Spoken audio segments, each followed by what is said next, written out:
It's the Final Word Cricket Podcast, World Cup Daily, Day 43. It's semi-final number 2 at Eden Gardens between Australia and South Africa. Two old rivals duking it out. I'm Adam Collins, Jeff Lemon with me for Westfield, London, Westfield, Stratford City. More extra, less ordinary. Jeff, tell us about it in 30 seconds. Australia remembered how to bowl off the top. 4 down, 24 on the board. South Africa was stuffed. They were out of it, and then a partnership gets put together. They get up to 119. Then 2 wickets fall in quick succession. Travis Head this time, not the fast bowlers. What's going on there? Then they recover again. They get up to what? They get up to what? 212. What does that mean? Australia have to chase 213. 1999 echoes. Diddly-doo, diddly-doo, diddly-doo. And then 60 off the first 6 overs. They're going to cruise this Australia, and then wickets start to fall. It starts to take spin. Players get out, Warner gets out, Head gets out, Labuschagne gets out, Smith gets out. They're 5 down, they're in trouble, and they scrape it home at the end with Cummins and Stark, who get them over the line with a couple of overs to spare. That was a lot closer than it looked like it was going to be at about 10 different periods throughout this afternoon and this evening. Yeah, I didn't have the game finishing in the 48th over of the chase on my bingo card when South Africa were 24 for 4 and Australia were 60 for none. In the 6th over before spin started with Aiden Markram. A 22-run unbeaten stand with Pat Cummins and Mitch Stark. Stark was out there, I think, for the last 41 runs made, batting with Inglis, who was so important. They get the job done by 3 wickets, and they're through to their 8th World Cup final. So in 13 attempts, they've made the decider on 8 occasions, which of itself is noteworthy, especially on this occasion, because they were 0-2 and they'd lost to India, they'd lost to South Africa, they were in a world of pain against Sri Lanka. Well, they haven't put a step wrong since then in terms of wins and losses.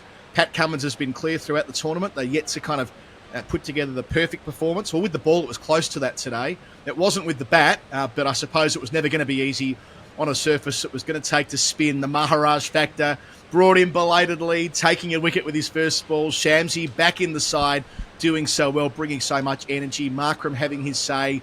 The young man, Coetzee, Jeff, it'll go down as a great semi-final, and part of the reason why we love this format is it can have time for games across 7.5 hours to twist and turn in myriad directions. And we didn't know Australia going to win until that last boundary was struck, that's for sure. Well, exactly that. And there were points during, I didn't even mention David Miller's 130-second summary. Yeah. That's how busy things got. An all-time innings, brilliant from the left-hander down at 6. But he needed to do that because they were 24 for 4. And I remember you and I were messaging, and when it was 3 down, and I was saying, I still think South Africa will get back in this as the 4th wicket fell. And even at that point, I just thought, well, they just need something, right? They had Klaasen and they had Miller, and I thought, well, these guys, they're not going to smash their way to 300 from here. But if they get 200 and something, they give themselves something to bowl at. And it got more difficult to time shots, it seemed. Like there was something in it for spinners. They had Shamsi in their team and Maharaj as well. And I just always had that feeling that it was likely to get closer than it deserved to be, given that scoreline. That's exactly what they did. They reassessed really well. So, maybe just start right at the start. Stark and Hazelwood, Stark particularly, hasn't started well through this tournament. Did so brilliantly here. Gets Pavuma caught behind. Beautiful delivery. It's on middle stump. It's shifting away a little bit. Takes the edge. Pavuma's not fully fit. He said that at the pre-match presser. So he's out early. Quentin de Kock, absolutely key. And for whatever reason, after a few quiet overs, they were going at about 1 run and over through the first 6 or 7. They were eight off the first 6 overs, and de Kock gets.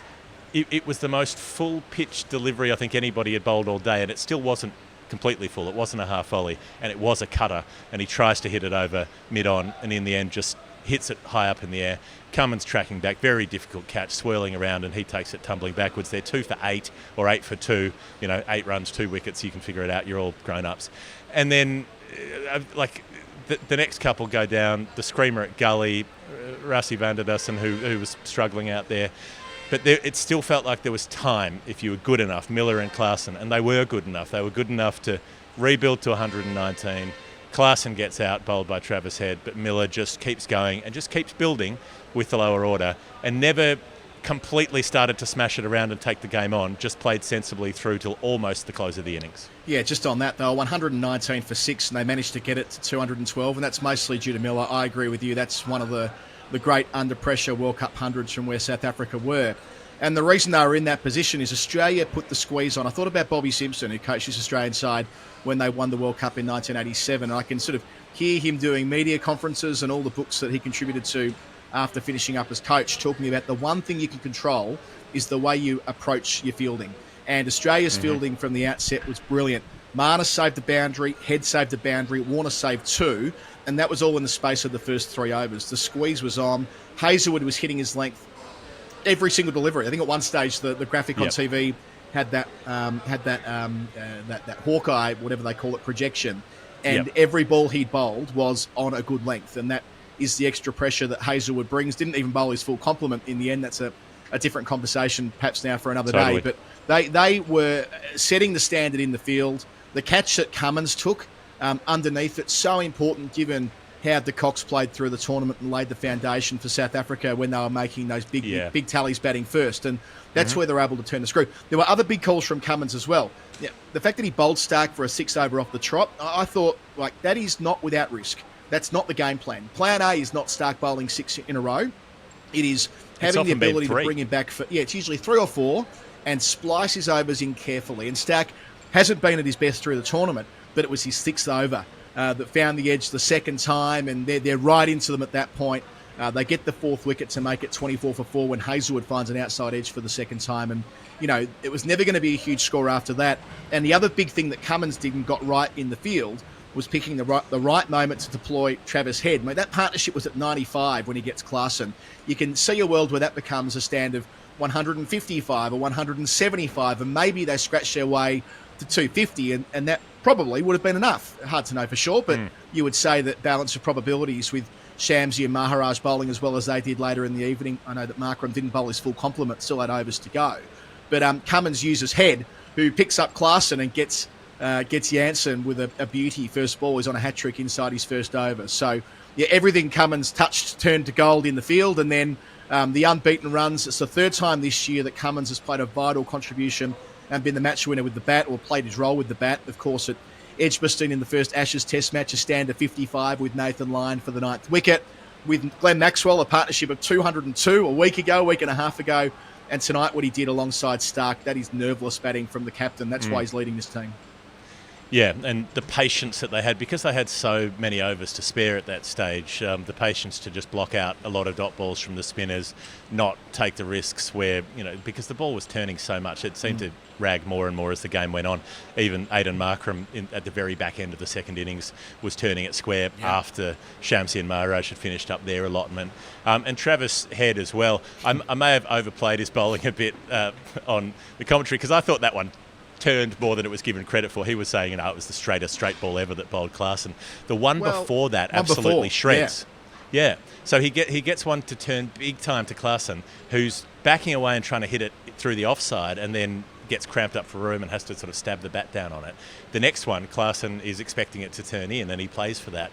It beats him on the outside edge. It did still turn a bit. It just turned less. He's deceptive. And it knocks leg stump out of the ground. Yeah, he's deceptive, Head, isn't he? Because you watch him with that front on action, and it feels like he's bowling little doorknobs. But it looked like it was out at Gaul last year, a game we were commentating on, Jeff, when Head took 4 for 10. He was getting that amount of purchase. It must be just the way he lets the ball go. It's not all the surface, although it was turning off the fleshy part, if you like, of the pitch. It wasn't just out of the footmark. So it was the type of pitch where, even though it was 213 they were chasing, that favourite number of ours in the final word and the famous tie between these sides back in 1999, it felt to me like, why not open with spin? I couldn't believe that they gave Warner and Head the opportunity to hit through the line. Remember, 2 new balls, one at either end. So, that is the best time to play with the field up with those 2 left-handers who love to get at the quicks. I would have had Maharaj, Shamsi or Markram, any of them, raffle it on to bowl over number 1. They left Maharaj until over number 15. And, I know he plays his role, and those 2 spinners took 3 for 66 between them. Markram a wicket as well with his first ball. But I reckon that was one of various missteps that Bavuma made through the day. It's one of my personal irritants is the way that matchup culture has taken over cricket completely in some ways, to the point where they say, well, you can't bowl a left-arm orthodox spinner to a left-handed batter. Well, if you're saying that, you can never bowl an off-spinner to a right-handed batter either. Right. But if your left-arm spinner is good enough, they can get out players who bat with either hand. You know, it's not like a left-armer's never got a left-hander out. First ball that Maharaj bowls for the entire night turns it through the gate and bowls Travers Head. But just back on the first innings for a bit to finish up there, the fact that Zampa was so ineffective was interesting. His figures against South Africa versus against everybody else are stark. They've taken him down before. Miller particularly has taken him down before. He ends up going for 55 off his 7 overs and doesn't take a wicket after his hot streak of picking up not just wickets but 3 or 4 consistently in just about every game he's played since those early couple of struggling matches in this World Cup. Miller takes him down, particularly late in the piece. Weird captaincy, two different overs in the back 10. When Cummins doesn't need to bowl Zampa, he's got other options to bowl the final 8 overs or so. Twice he brings him on while Miller's on strike, and they bowl him to the left-hander who's already at that point up to 80 or 80 or 90 by that stage. Hits a couple more sixes, gets runs that Australia couldn't really afford to give away at that point because the total was building up. And just that sensible way Miller collected, hit a boundary here or there, kept picking up runs where he could, and then accelerates right at the end, smashes a 6 to bring up his 100, and then tries it again off Cummins and holds out to deep mid-wicket. But yeah, it was strange given the overs that Cummins had available, because Hazelwood ended up bowling 8 overs, 2 for 12. Yeah. Stark bowls out 3 for 34 and is terrific. Maxwell bowls out 9 for 35, does a terrific job again. I mean, he hasn't had a bad game with the ball in this tournament. So the games where he's failed with the bat, he's still contributed with the ball. Head 2 for 21. And then, you've got this odd thing where Zampa's bowling overs he doesn't need to bowl and getting smashed towards the back end of the innings. I do wonder what pitch they'll choose for the final. This is probably more a conversation for our preview show on Saturday. But when India size it up, I mean, when they're working out what they prefer, like Head and Maxwell in tandem on a used pitch is pretty good. As a six bowler, that is, or a fifth six bowler. Yep. They're not part-timers. I know it might appear like Head's a part-timer for how little he bowls, but Maxwell's been superb through the tournament in terms of how little he's given away. So that's an interesting one to throw forward and consider. With Miller versus Zampa, he just sized him up, didn't he? It's like, that's match-up batting. That's him realising that he's got a great record against leg spin, knowing that he loves hitting with the spin, trusting his brute force, if you like, and that's something that Miller has as his godly gift, and knowing that if you got him away a couple of times, you might get in Zampa's head. No one's gotten Zampa's head for a month and a half. You've got to go back to the first couple of games when he was struggling and he had those fitness issues which continued through to the Sri Lanka game. Got on a roll, then he's remained on a roll, but I'm sure India will be watching that too, thinking that Zampa, middle overs, will target him. And sure, it's not quite the left-hand thing that South Africa have going on with Miller. They're mostly right-handers. Indeed, I think they're all right-handers, the Indian top 7. But still, the point stands that I can see a world where they identify Zampa, not Maxwell, as who they might be able to put a dent in, because we know how oppressive Zampa can be when he gets into the game himself. So, yeah, that's an interesting one for Sunday. Yeah, and he'll need to bounce back, but he does that really well, I suppose. So Miller the 100 there, 212, they set 213, and then Head and Warner just starting so the first 2 overs they weren't blazing, and then after that they go after Jansen a little bit. He starts getting the yips. He bowls 3 wides in that 3rd over. And then the 4th over, you have Warner pulls Rabada for a big 6. The Warner-Rabada battle getting back on was box office again. I was reminded of that innings in Cape Town, that second innings in Cape Town, where Warner tried to take down Rabada, smashed him for a huge 6 and a few 4s, but 30 off about 15 balls before he lost off stump. Didn't quite pan out that way. He nailed a couple more today. Jansen going for 15 in the over after that in the 5th. And then Rabada, the most expensive over of his one-day career, he got hit for 21. Warner hits him straight down the ground for 6. That's a no ball. Free hit, and Warner guesses exactly what's going to come because they can't move the field. He thinks it's going to be wide Yorker, so he goes, shuffles across his stumps, laps it over fine leg for 6 more. Head hits a 6, flicks it square to end the over, 21 off the over. Rabada's been tailed up. They've taken 60 off the first 6, chasing 213. And you're like, well, okay, this is going to be over in about 45 minutes. But first ball that Markram bowls straight through Warner, and the game changes again. Yeah, and this is kind of the drama, right? This is where the real jeopardy and tension was going to lie when the spinners came on and got a chance to get into their groove. And the game was like properly knife-edge stuff for about 25 overs, I reckon, Jeff. From the moment that Labuschagne and Smith came together, maybe even before that, acknowledging that Head was out to the first ball that Maharaj sent down, and we were all waiting for it. How will the game shift in the over that he finally does bowl? And Markram already had a wicket by that point. But, the Labuschagne-Smith partnership, important as it was, putting on 30-odd at that stage, it felt like every ball was becoming a bit of an event. Labuschagne out reverse sweeping, not a shot that he plays an awful lot. I get what he was trying to do, but it gets through, and the response there is spectacular from Shamsi. Only beaten by his reaction when he gets Maxwell fifth ball, and Maxwell could have been out to 3 of the 5 balls that he faced. It was just one of those nights. He thought it was a half-tracker from Shamsi, a bit of extra spin, hits leg stump, and Shamsi takes off. It's quite the emotional response, knowing that he might have just gotten South Africa back into the contest, and that's when Josh Inglis plays his best innings so far for Australia. 28 from 49, 3 boundaries does not tell the story. I think they blinked South Africa in not bowling Shamsi and Maharaj through to Inglis. They kept 3 overs back from the 2 of them. They went back to Coetzee, who did a great job. Like, Coetzee is a star of tonight as well, but Inglis played them with such comparative ease. They thought they needed to change something. That's to his immense credit, remembering that there'd be 50% of Australians probably still think Carey should be in the side ahead of him. He made 1 half century in the group stage, Inglis, but didn't really dominate and own the position. But a really good catch off Stark to start the day, which was harder than it looked, and then forcing Bavuma to make what proved to be bad decision. They were able to break the back of it a little bit further. I know Coetzee has one more say, that Yorker that slips underneath Inglis's bat that brings Stark and Cummins together. But big tick for Josh Inglis for realising this was an opportunity to win a game for Australia, and he did much of that heavy lifting in extraordinarily pressurised circumstances. Well, Coetzee gets Smith as well before that Yorker. So, and that's coming around the wicket as well. Smith, I think, expecting a short ball. Dreadful slaps shot. Across the line. Yeah, horrible shot. Skies it straight up in the air. And we brushed over Mitchell Marsh as well. 6-ball duck at number 3, 177 not out in his previous innings. Punches one off the back foot, hits it very hard, and Rassi Vanderdussen flying, both feet off the ground, both hands to the ball, takes an absolute stunner as well. So that's just after Warner's got out, and so suddenly Australia 2 down, and that's when you think it gets really interesting. And they missed chances there as well. Coetzee's first ball, he has Travis Head dropped out in the deep. Risa Hendricks sub-fielding, drops one sliding around at deep point that he should have taken. There's the one that Smith paddles to Bavuma that doesn't quite carry it short fine. And there was another life for Head as well. It's slip where he slashes at a ball, and it's probably too hard for Klaasen to catch. It basically goes, Klaasen sort of gets his face out of the way and gets his hands up, but can't get the hands up fast enough. Otherwise, he might have worn it in the teeth. So those last 2 weren't sort of genuine, proper chances like the Hendricks one, but there were almost opportunities for South Africa that might have tilted it further in their favour. And then Labuschagne for 18, he was picked in the team for exactly this sort of innings to grind it out if they needed a smallish score. Took some runs off the total, but couldn't quite do it. Smith makes 30 and then holes out, and then when Inglis gets out, they still need 39 when he gets yorked. And at that stage, they're like, okay, well, it's the bowlers who have to do it, and from here, this is actually difficult.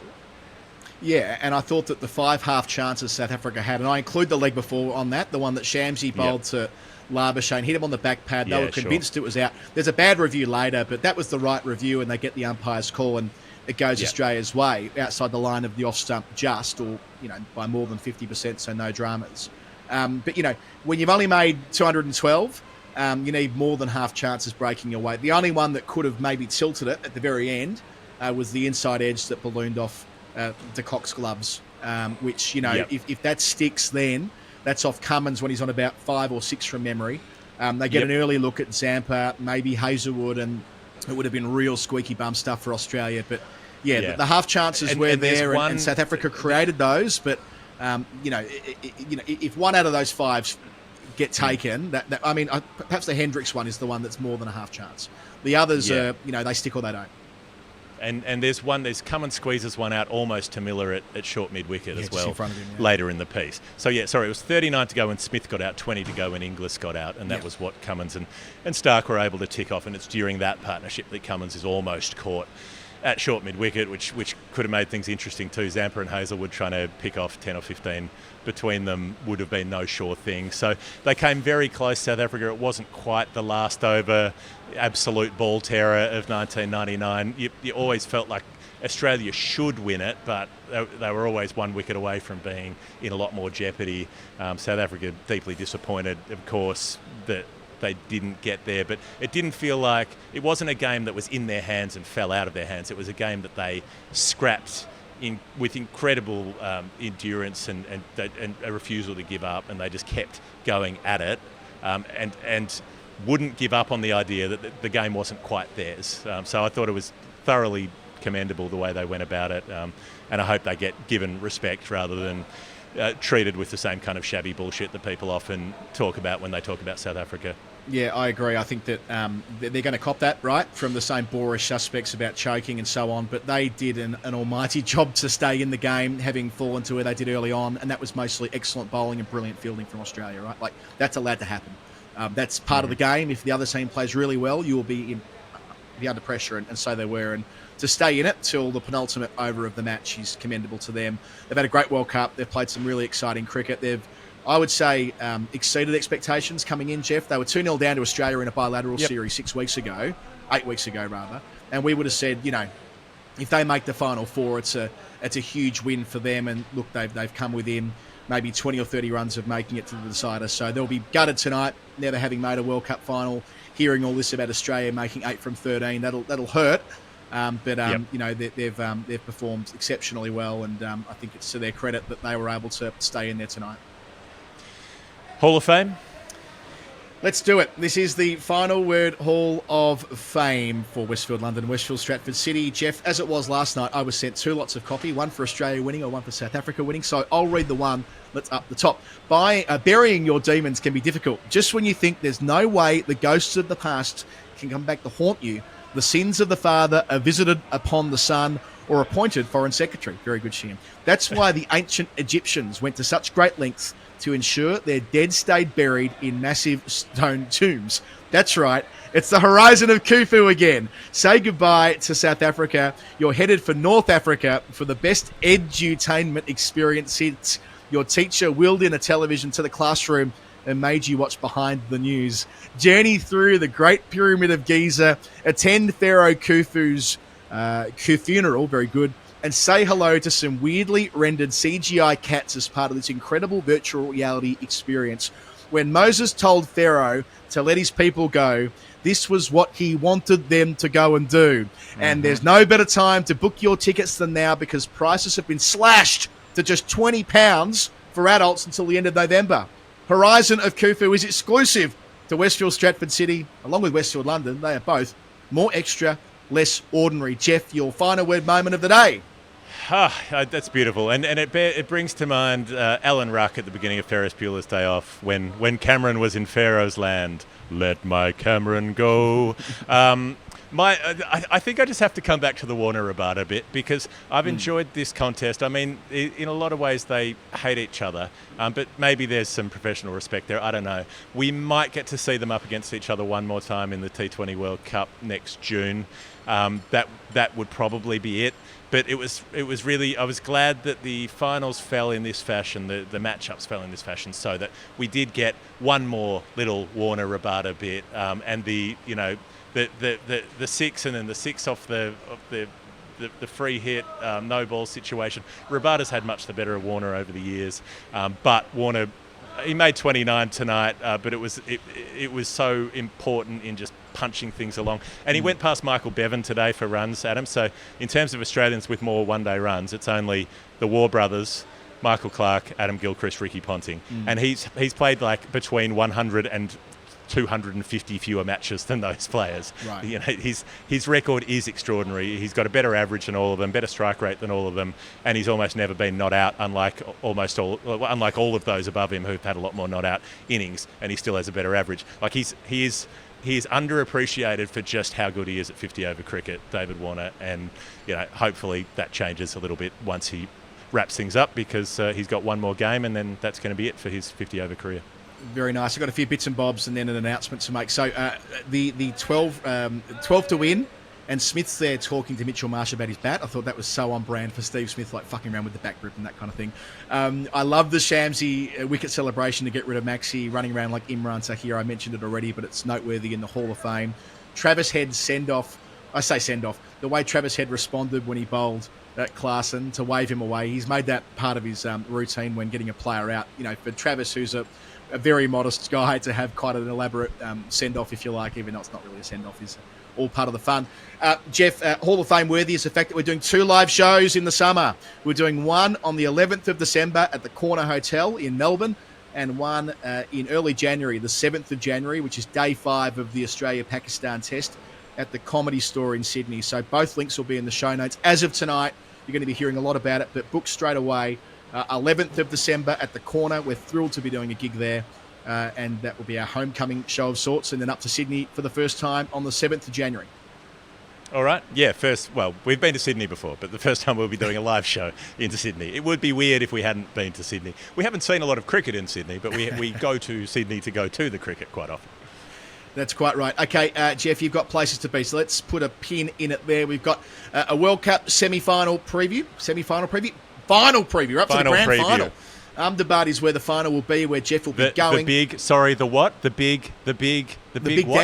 dance. Of course it is. I'm sure it'll be referred to as the big dance on social media. Nothing more certain. Some of that ridiculous Aussie rules chat entering its way into cricket again. The finals at Ahmedabad on Sunday. We'll be recording a preview show on Saturday. Between times, our history show Story Time will be up tomorrow morning.